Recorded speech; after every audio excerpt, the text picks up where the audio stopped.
learning more about multiple car thefts in our area over the weekend. Fitchburg experienced 5 stolen cars, while Monona had 2. And Monona police did recover both of the cars. Fitchburg recovered 4 of the 5 cars.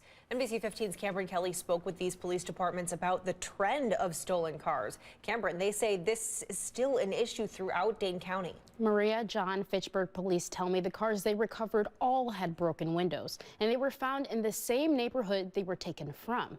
Police say Kia and Hyundai continue to be targeted due to security vulnerability. Officials tell me it's important to watch if manufacturers of cars put out new information on car protection.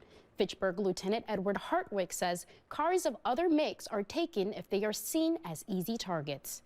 Spurts of activity where cars will be stolen in one community and then used for other property crimes in another neighboring community.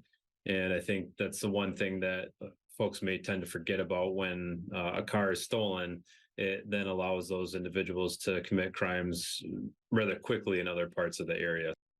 I also spoke with Monona Police Chief Brian Cheney, and he says he has never seen so many people reaching out for steering wheel locks. He tells me if anyone is a victim of car theft, they should report it immediately. Live in the studio, Cameron Kelly, NBC 15 News.